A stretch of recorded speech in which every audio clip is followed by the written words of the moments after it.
Bienvenidos a esta exploración a fondo. Hoy nos sumergimos en uno de los conceptos eh, más intensos de la astrología, el planeta Plutón. Uf, intensísimo. Totalmente. Las fuentes que analizamos lo pintan no solo como un agente de transformación, sino de algo mucho más visceral, muerte y renacimiento. Sí. Proponen una analogía que me pareció muy potente. Dicen que si Neptuno es el océano, el que disuelve las fronteras, Plutón es un volcán. Un volcán, me encanta esa imagen. Consume todo lo que existe para que algo completamente nuevo pueda, nacer de las cenizas. Es una imagen perfecta porque captura esa fuerza inevitable de la naturaleza que representa. Y es crucial entender desde el inicio que Plutón no opera en la misma escala que, digamos, Mercurio o Venus. Claro, los planetas personales. Exacto. El material lo clasifica como un planeta transpersonal. Transpersonal. ¿Qué significa eso exactamente en la práctica? Significa que su influencia va más allá del individuo. O sea, marca generaciones enteras. Ah, ok. Define los grandes desafíos subterráneos, las obsesiones y las transformaciones de toda una época. Su ciclo es lentísimo, casi 250 años, entonces es como una corriente de fondo que arrastra a la sociedad. Y el viaje personal es cómo cada uno navega esa corriente. Justo, cómo cada individuo aprende a navegar esa energía generacional. De acuerdo. Desentrañamos esto. La idea central que propone las fuentes es que Plutón no viene a mejorar las cosas. No son pequeños ajustes. Para nada. Viene a demoler lo que ya no es viable. Y las metáforas que usan son muy gráficas. El fénix que debe arder para renacer, la oruga que se disuelve en el capullo para ser mariposa. Exacto. Suena increíblemente dramático. O sea, para alguien que no está familiarizado con esto, podría hasta parecer aterrador, ¿no? Siempre tiene que ser una crisis dolorosa. Esa es la pregunta clave. Y la respuesta, según el análisis, depende mucho de la resistencia que se oponga. El proceso en sí es radical, no hay términos medios. Ajá. Pero el sufrimiento viene del apego a lo que debe morir. Y lo fascinante es cómo se conectan varios conceptos aquí. El primero, claro, es muerte y renacimiento. Pero hay que aclarar que son muertes simbólicas. Fundamental, aclararlo. Son muertes simbólicas. La muerte de un ego inflado, de una identidad que nos construimos por seguridad, pero que ya es falsa. La muerte de una etapa de la vida que ya se agotó. O sea, no es el fin, sino el fin de una versión de nosotros mismos. Exactamente. Y eso nos lleva directo al segundo concepto. Poder y control. Plutón pone sobre la mesa nuestra relación con el poder. O sea, intentamos controlar todo, a los demás, las situaciones, por un miedo profundo a perder el control. O a ser controlados. O a ser controlados, claro. O encontramos un poder mucho más auténtico cuando somos capaces de soltar, de rendirnos al proceso. Esta dinámica está en el corazón de la experiencia plutoniana. Y me imagino que esa lucha con el control está muy ligada a lo que no queremos ver de nosotros mismos. Las fuentes hablan mucho del concepto de la sombra. Directamente. Se basa en la idea junguiana de todo aquello que reprimimos. Nuestra rabia, nuestra envidia, los deseos más oscuros, incluso nuestro propio poder. Lo que metemos debajo de la alfombra. Justo. Y Plutón, por su naturaleza, actúa como una draga. Saca a la superficie todo ese lodo porque lo que permanece en la sombra nos controla desde el inconsciente, ¿sabes? La única forma de recuperar ese poder es confrontándolo. Es como una desintoxicación psíquica, por así decirlo, pero también se menciona la idea de riqueza oculta. ¿Cómo encaja eso en un panorama tan intenso? La conexión mitológica es la clave. Plutón es el equivalente romano de Hades, el dios del inframundo. Ok, y Hades no solo era el rey de los muertos, también era el señor de todas las riquezas que están bajo tierra, los minerales, las gemas, los metales preciosos, claro, los tesoros. Astrológicamente, la metáfora es que los mayores tesoros, nuestra resiliencia, nuestra autenticidad, nuestro verdadero poder, se encuentran precisamente al excavar en esas partes oscuras de la psique. Hay que bajar al inframundo personal para reclamar esa riqueza. Aquí es donde la historia moderna de Plutón se pone muy interesante. El material recuerda que en 2006 fue degradado a planeta enano. Sí, por la comunidad astronómica. Y uno pensaría que eso le restaría importancia, pero astrológicamente parece que fue todo lo contrario. Totalmente. Fue una sincronía perfecta. No le quitó poder. Al contrario, reforzó su simbolismo. ¿Cómo? Pasó a representar lo que es pequeño, pero inmensamente denso y potente. Lo que la sociedad margina, ignora o considera insignificante, pero que contiene una verdad fundamental. O sea, el poder no reside en el tamaño aparente, sino en la intensidad nuclear. Entiendo el concepto, pero si su órbita es tan larga, casi 250 años, ¿cómo vemos realmente esta energía en la sociedad? ¿No es algo demasiado lento? Ahí es donde entra en juego la perspectiva generacional. Como Plutón se mueve tan lentamente, se queda en un mismo signo del zodiaco entre 12 y 32 años. Un montón de tiempo. Muchísimo. Esto significa que todas las personas nacidas en ese periodo comparten el mismo sello de Plutón por signo. No define su personalidad, pero sí el desafío transformador colectivo de su generación. Es el tema de fondo. De acuerdo. Exploremos eso con los ejemplos que mencionan, que es fascinante. Empecemos con la generación de Plutón en Leo. Esto es entre 1937 y 1958. El tema era el ego y el poder personal. Y fíjate en el contexto histórico. Es la generación que vivió la Segunda Guerra Mundial, el auge de los totalitarismos y la invención de la bomba atómica. Uf, claro. Fue la manifestación más extrema y destructiva del ego dictatorial, del poder creativo usado para aniquilar, la sombra de Leo en su máxima expresión. Su desafío fue, y sigue siendo, aprender a usar el poder del individuo para crear y no para destruir. Ok, saltamos unas décadas. Plutón en Libra, del 71 al 84. Libra rige las relaciones, las asociaciones. ¿Qué pasó ahí? Fue la demolición de las estructuras de las relaciones tradicionales. En esa época, el divorcio dejó de ser un tabú para convertirse en algo común. La terapia de pareja se popularizó. Exacto. El viejo paradigma del matrimonio para toda la vida a cualquier costo tuvo que morir para que nacieran nuevas formas de asociación. La sombra, claro, fue la codependencia, las luchas de poder encubiertas en la pareja. Luego viene una que describen como particularmente potente, Plutón en Escorpio, del 83 al 95. Dicen que fue intensa porque Plutón rige a Escorpio. Estaba en casa. Exacto, la energía estaba magnificada.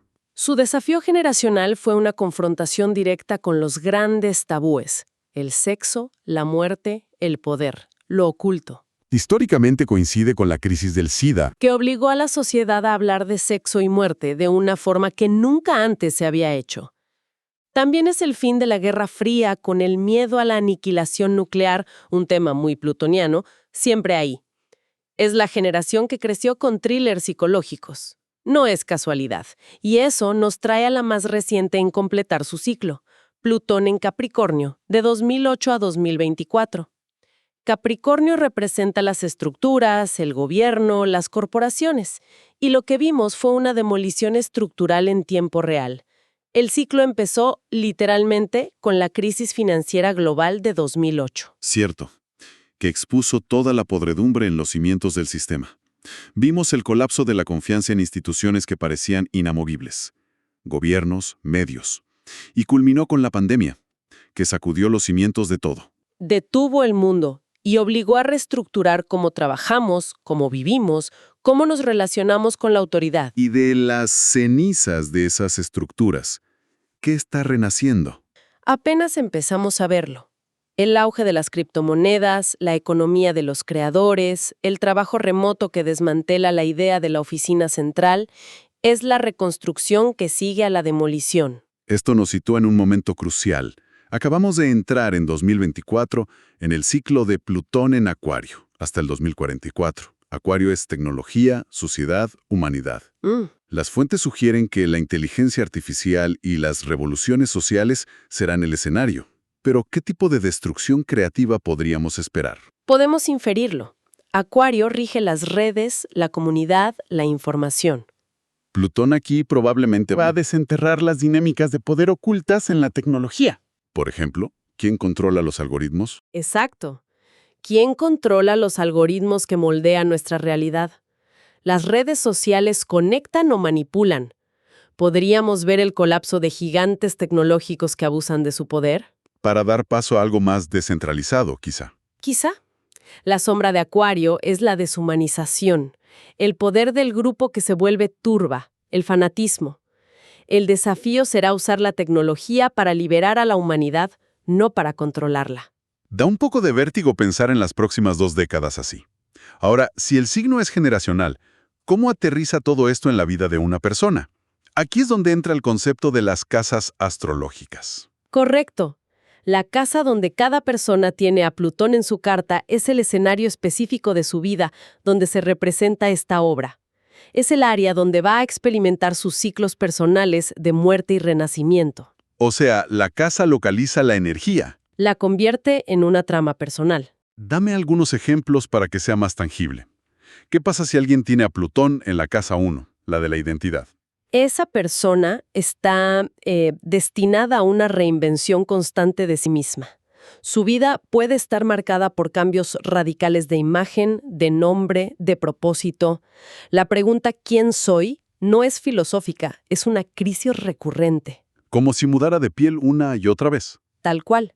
Y cada vez emerge más auténtica, pero el proceso puede ser agotador. Entendido. Y volviendo al ejemplo de Libra, que transformó el divorcio. Si alguien tiene Plutón en la casa 7, la de las relaciones, ¿significa que sus relaciones están condenadas al conflicto? No condenadas, pero sí son el crisol de su transformación. Las relaciones para esa persona nunca serán superficiales. Serán intensas, profundas y a menudo implicarán luchas de poder. La pareja como un espejo. Un espejo de sus problemas no resueltos con el control, la posesividad, la vulnerabilidad. Aprender a relacionarse de una manera auténtica, sin manipular ni ser manipulado, es su gran lección. Y si aplicamos esto a la carrera, la casa 10, ¿significa que alguien con Plutón ahí podría perder su trabajo de forma devastadora solo para fundar una empresa exitosa? ¿Ese es el tipo de ciclo? Ese es exactamente el tipo de ciclo. Pueden experimentar ascensos meteóricos y caídas dramáticas. El objetivo es que encuentren una vocación que no se base en el estatus o la ambición, sino en un propósito auténtico. Uno de los puntos más impactantes de todo el material es que a pesar de la intensidad, no se presenta como un destino, plantea una elección. Así es, y esto es lo más importante de todo. El texto escribe 2 arquetipos, 2 maneras de responder a la llamada de Plutón. Por un lado, está lo que llama la víctima plutoniana. La que se resiste, la que se aferra a la rama mientras el río la arrastra. Precisamente, por miedo a ser destruida, destruye. Por miedo a perder el control, se vuelve manipuladora, obsesiva. Se aferra a lo que ya está muerto. Hasta que la vida se lo arranca. Y de una forma mucho más traumática de lo que hubiera sido si lo hubiera soltado voluntariamente. Y la otra cara de la moneda es el fénix plutoniano. El fénix es quien decide participar conscientemente en su propia transformación. Siente que algo debe terminar, y aunque duela, lo suelta. Se atreve a mirar su propia sombra, no para juzgarla, sino para integrarla. Para recuperar esa energía. Aprende a usar su poder no para controlar, sino para transformarse. Y renace de cada crisis no igual que antes, sino más fuerte, más sabio, más auténtico.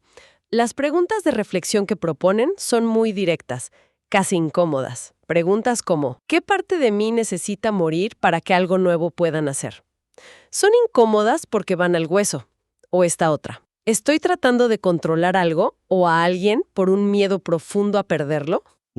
Esta pregunta nos obliga a examinar nuestras motivaciones más profundas.